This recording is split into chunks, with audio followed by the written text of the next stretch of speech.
안녕하세요. 이번 시간에는 성격 발달에 대해서 말씀드릴게요. 지난 시간에 기질에 대해서 설명드렸었죠. 그렇다면 이 기질이 어떤 상호작용을 통해서 어떤 성격으로 발달하는가, 내가 어떻게 도와야 할까, 이런 부분이 우리 양육자에게는 큰 고민이죠.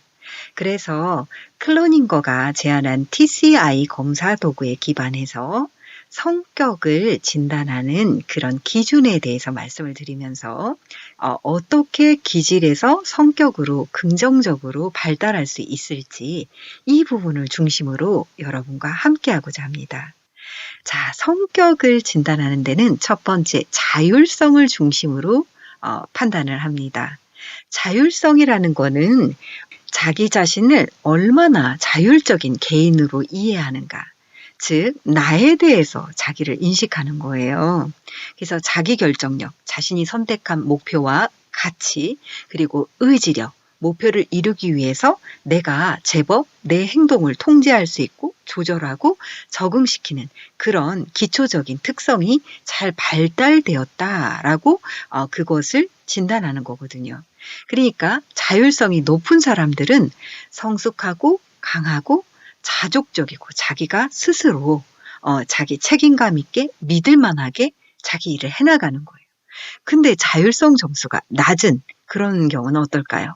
미성숙하고 약하고 상처받기 쉽고 불평불만도 많고 또 남을 원망하거나 비난하는 그런 성향이 큰 거예요. 그래서 자율성으로 성격이 발달할 수 있도록 우리가 돕는 거죠. 그러니까 예를 들어서 우리 아이들이 목적의식, 그리고 유능감, 내가 제법 잘할 수 있다. 그리고 나는 뭔가를 잘 해낼 수 있어. 자신에 대해서 불만을 갖는 게 아니라 자기를 받아들이는 것, 그리고 나에 대해서, 그러니까 내가 어떤 생각한 것들에 대해서 일치하다. 이런 것들이 하위 개념으로 들어가요. 네, 그래서 좋은 성격, 자율성이 발달한 거라는 거예요. 여러분 어때요? 여러분은 자율성이 잘 발달하셨나요? 아이들 중에 그런 경우 있죠. 예전에 제가 상담했던 아이 같은 경우도 엄마 때문이야. 엄마 때문에 이거 못했어. 이럴 때 이 아이의 어떤 기질적인 특성으로 인해서 굉장히 불만적인 요소가 있을 수는 있으나 이 아이가 왜 이것이 엄마 때문이라고 생각하는지 이 아이는 굉장히 지금 미숙한 거죠. 그러니까 자기 스스로가 이 일의 결과는 나로부터 비롯한 거라는 거를 느끼는 거가 성숙한 거잖아요. 그러니까 아이들과 그걸 대화를 하면서 여러 가지로 그 부분을 격려할 수 있겠죠. 예를 들어서 네가 이러이러한 부분에 대해서 속상할 수는 있어. 그렇지만 이 부분은 네가 이것에 대해서 결정했던 거고 그래서 이 일을 했기 때문에 그 부분은 내가 책임지려는 태도가 중요해.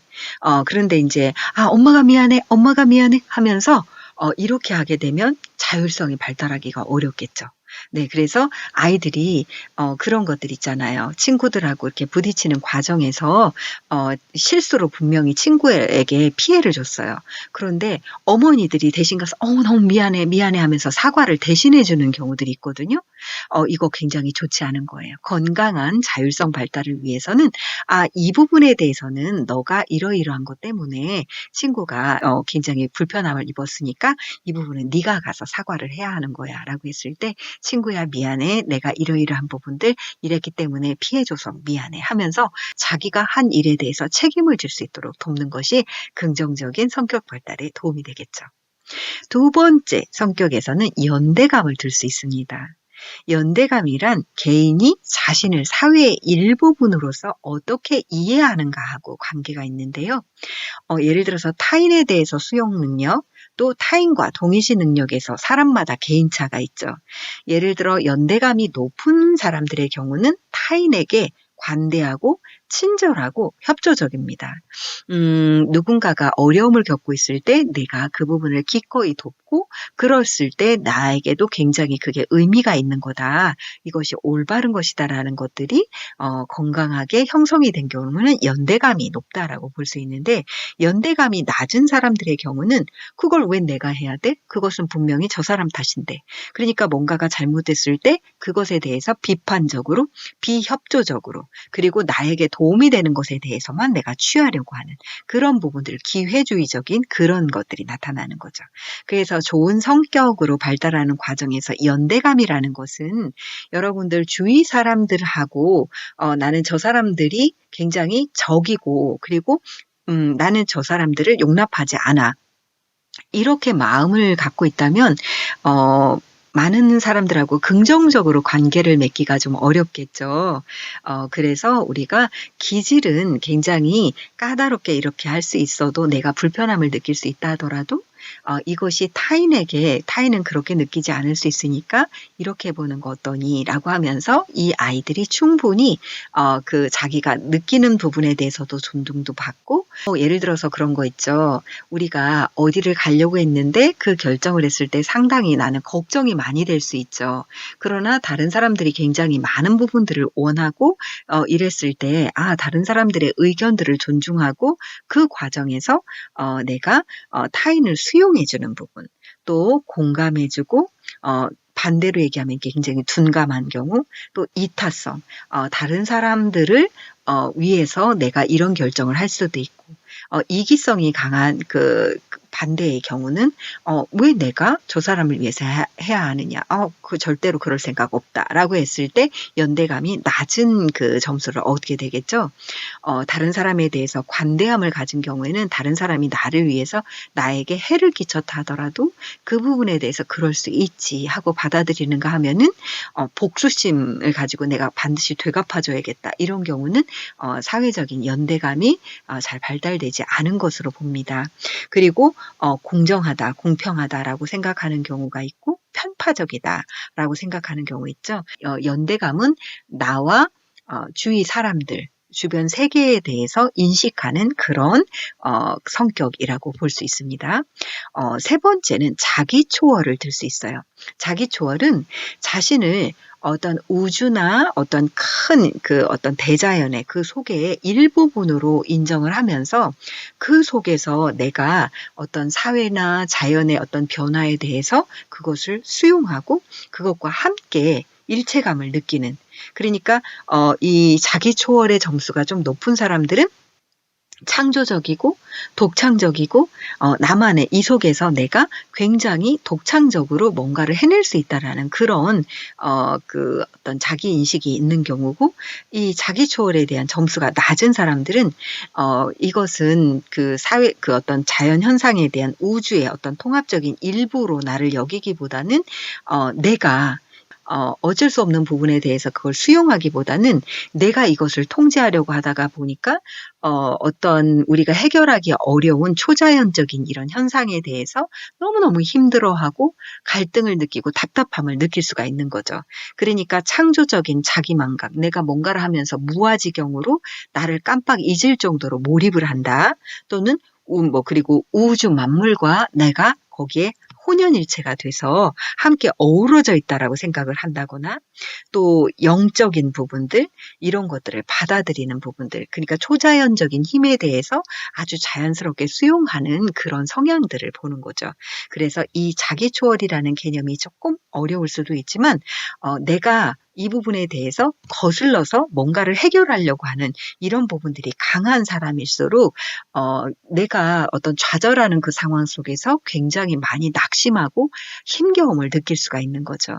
그래서 자기 초월 점수가 많이 낮은 사람일수록 그 사회 현상에 대한 부조리라든지 어떤 그 주위의 어떤 내 초자연적인 현상으로 인해서 내가 수용해야 할 것들을 받아들이지 못하니까 그만큼 나를 더 굉장히 괴롭히고 그 부분에 대해서 고통스럽게 나의 한계에 대해서 느끼다가 보니까 애를 쓰고 그것을 이겨내려고 하는데 그 속에서 고통을 좀 느낄 수 있는 그런 부분들이 있죠. 그러니까 결국은 건강한 인성, 건강한 성격이 만들어지려고 하면 건강한 성격 발달을 위해서는 초자연에 대해서도 어느 정도는 수용하고 우리가 할 수 있는 것과 할 수 없는 것에 대해서 받아들이고 내려놓는 이런 부분도 굉장히 중요함을 볼 수 있습니다. 자, 그래서 이렇게 여러분들과 함께 기질에 대해서 이 기질이 건강한 성격으로 발달하는 부분에 대해서 이야기를 했어요. 그런데 여러분, 기질을 이 기질이 좋은 성격으로 만들어가는 과정에서 보면은 주위에 있는 굉장히 중요한 양육자나 함께하는 사람들과의 상호작용이 중요하다라고 제가 말씀드렸죠. 그래서 한 가정에서 보면 부모가 아이를 여럿을 낳았다 하더라도 이 여럿의 아이들과 이 부모님하고 상호작용, 똑같은 부모지만 아이들의 기질이 다르고 부모도 기질이 있을 거고 이 둘 간의 상호작용을 하는 과정에서 첫째 아이하고는 기질이 잘 맞을 수도 있고 둘째 아이하고는 전혀 상반된 기질을 가지고 있어서 이 부분에 대해서 이해를 하지 못하다가 보니까 부정적인 반응을 계속할 수도 있죠. "너는 왜 이렇게 까다로운 거니? 이거는 굉장히 쉽고 그런 건데 왜 그걸 가지고 자꾸 어렵게 생각하고 응? 도전을 안 하려고 하고 그러냐고. 한번 해 보라고 용기 내서 이렇게 해 보란 말이야." 하면서 굉장히 부모님이 이렇게 푸시를 하는 경우 있죠. 이렇게 되다가 보면 아이는 그 부모에게서 굉장히 많은 압박감을 느끼게 되고 힘들게 느낄 수가 있죠. 이런 것처럼 우리가 거래적으로 상호작용을 하거든요. 그러니까 상호작용을 할 때 이 아이가 이런 것을 그러니까 이런 기질 때문에 양육자가 이렇게 반응을 할 수도 있고 이런 반응을 하다가 보니까 또 이렇게 아이의 성격이 그렇게 좀 더 거칠거나 반항적으로 형성이 될 수가 있습니다. 그래서 우리가 이것이 서로가 기질이 이것이 좋다 나쁘다를 얘기할 거가 아니라 '아 너는 그렇게 느끼고 있구나.' 이 부분에 대해서 인정을 해 주고 그 아이가 좀 더 편안하게 좀 더 효과적으로 이것을 받아들일 수 있도록 우리가 도와주는 그런 양육자의 역할이 필요합니다. 뭐 예를 들어서 애들이 뭔가를 놓고 가서 지금 이거 아니면 안 되는데 내가 그걸 놓고 와 가지고 오늘 다 망쳤다고 아무것도 할 수가 없다라고 이런 상황이에요. 그러면 이제 부모님이 볼 때 이 아이가 지금 위험 회피 지수가 높은데 그 상황에서 아이가 좀 이해하기가 어렵다 하더라도 아이가 걱정하는 부분에 대해서는 받아들여 주되 그 부분에 대해서 아이가 편안하게 느낄 수 있도록 그 부분을 설명을 해 주면 그 아이가 그렇게까지 불안해하지 않는다는 거죠. 이런 경우도 있을 거고 또 어떤 게 있을까요? 너는 어쩌고 그렇게 한시도 가만히 앉아 있지 않고 뭐 맨날 이렇게 새로운 거 조금 놀고 있다가 이거 갖다 버리고 딴 거 하려고 그러고 그러느냐. 이렇게 해서 너 어떤 사람이 되겠냐고 뭐 하나도 진드거니 못하면서 하면서 이렇게 혼내는 경우 있잖아요. 그쵸?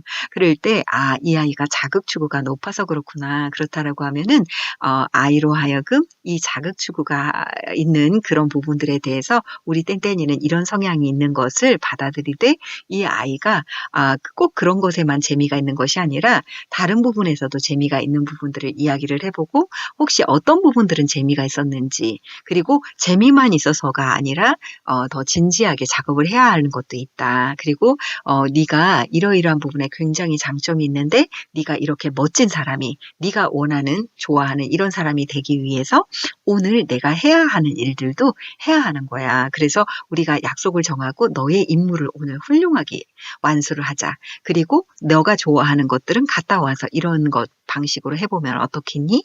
라고 이렇게 제안하는 방식으로 아이가 긍정적으로 주변 사람들과 상호작용하면서 좀 더 유능한 성격으로 발달할 수 있도록 지원해 주시는 것이 중요합니다.